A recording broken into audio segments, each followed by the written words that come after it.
I wanted to meet with business leaders, with ICE officers, with local law enforcement to try to understand a little bit better what's going on so that we can tone down the temperature a little bit, reduce the chaos, but still allow us as a federal government to enforce the American people's immigration laws. That is the purpose of my visit. Now this is step one or step two of that process. There's going to be a lot of work that follows through from here. I'm happy to talk about that, but I think I learned a few things that were very important. So number one of the things I learned is that the guys behind me are doing an incredible job, and frankly, a lot of the media is lying about the job that they do every single day.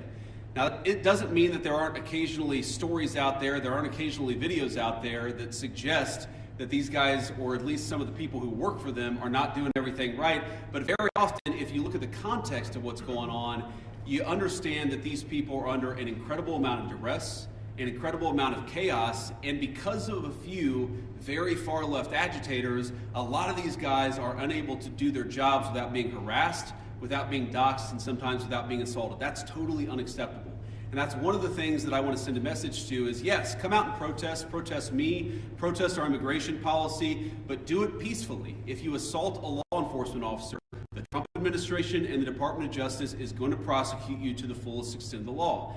And I wanted to show some support for these guys who, frankly, are operating in a very, very tough environment. I heard a lot of stories today about that I think drives home just how chaotic the environment on the ground here has already gotten. For example, did you know that within the last, I think, week or so, maybe even more recently than that, you had a couple of ICE officers who were off duty, who had been doxxed online, who were sitting and having a meal at a restaurant in Minneapolis when a bunch of agitators showed up, locked the door, made them feel like they were in danger for their lives, and then, of course, it was federal law enforcement officers who had to come up, lower the temperature on the situation, and actually get those two off-duty officers to a point of safety.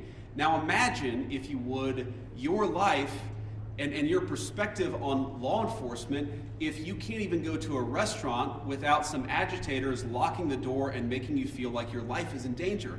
That is the environment that has been created, I think, by a lot of very, frankly, far-left people, but also by some of the state and local law enforcement officials who could do a much better job in cooperating and working. And by the way, I'm not talking about the cops, who these guys told me on the ground, the cops are very sympathetic to what they're dealing with. I'm talking about state and local elected law enforcement officials who could do a lot better job in making their lives a little bit easier, and in the process, they would make the lives of all Minneapolis residents easier, and that's what we want.